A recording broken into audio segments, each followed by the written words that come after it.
Now, yesterday was National Women's Day, and during this month, actually, we take time to celebrate women's achievements in various fields. Today, we talk to a woman who's been recognized with a One Africa Award for innovation in agriculture and farming. She's very passionate about food security and the empowerment of women across the continent. I'm now joined by commercial farmer and Pan-African Parliament Ambassador for Food and Security in Africa, Dr. Brylyne Chitsunge. Thanks so much indeed for joining us. Welcome to the program and congratulations on this award. Thank you very much, Peter, for having me on your program, and I feel really honored to have received the award from One Africa. Thank you. All right, tell us about this award. They talk about innovation in farming and agriculture, and this is an area of passion for you, isn't it? Very much so, indeed. It's something that I thoroughly enjoy. It's not an easy, it's a very lonely journey, but as a woman, you always persevere. So I'm honored to be one of the recipients for this award, and I dedicate it to all the women, actually, and I will only be able to celebrate it when every woman gets it as well. All right, so let's talk about women in farming and what we know for sure, especially some of us who've spent time in the rural areas and have seen women in the fields and their hands all over agriculture. But there is a big jump from what they're able to do and what they're doing across the continent to what you're doing, commercial farming. And I wonder, why is it that there's so few women like you across the continent as female commercial farmers?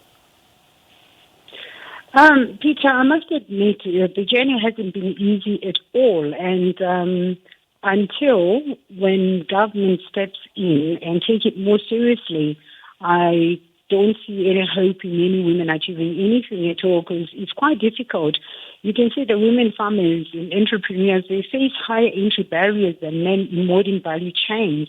So women always have less access than men to assets, credit, service, and market and information on new technology, and also even consumer preference and export requirements. So you find that it's a difficult challenge for a woman, and they have to carry out all the household chores as well. And more importantly, I think there's a need for more support to be given to women. So it has not been easy for me, but it's something that I've had to break down all sorts of stereotypes to emerge as a serious contender within the field. So what are some of the stumbling blocks that you have experienced and have had to overcome? You're a microbiologist actually by training and study. What was it that drew you towards the land and agriculture, and not just that, but to do it at scale? Well, I've been doing quite a number of things. I'm a member of the Clinton Globe Initiative, where we used to meet every year in New York, and the topic has always been around poverty. And, of course, to Tata Madiba, that I was very close to, and the topic again has always been talking about lesser poverty and greater peace and so forth. But then when I looked around, it looked like we were all just talking, and there was actually nobody on the ground actually going into the field. So I then decided to detach myself from the world, and I thought, you know what, let me invest in a farm and speak from a farmer's perspective, as I am doing today.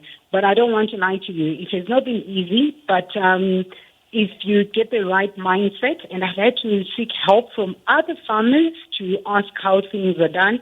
I remember my neighbor teaching me how to drive the tractor, and it was a very interesting and exciting moment for me to be able to actually get on the tractor and plow my own land. And one other thing that was very important was to ensure that the land is mapped, to do the soil analysis and water testing and everything that comes with it. It is something that we are so far away from doing, and my fellow contemporaries, the women, unless if we get government help, then it's going to be very difficult, and they will remain very disadvantaged.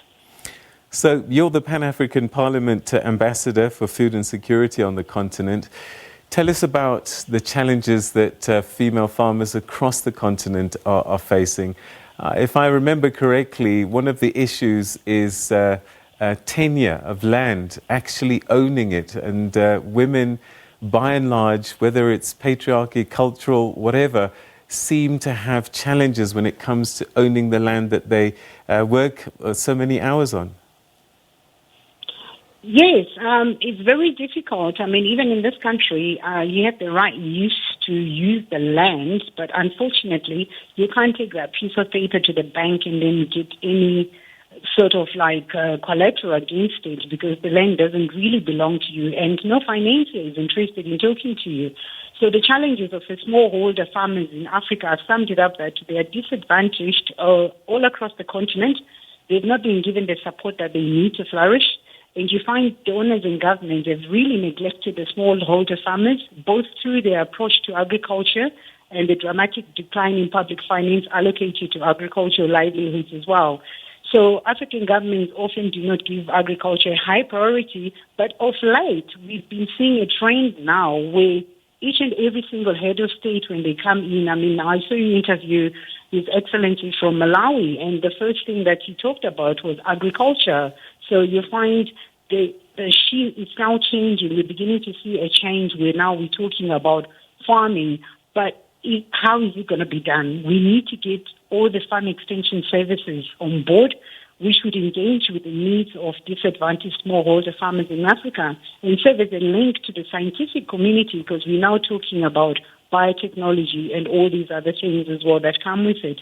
And also just the underfunding and understaffed, and we have failed to move beyond the top-down technology transfer approach. So governments really have to prioritize.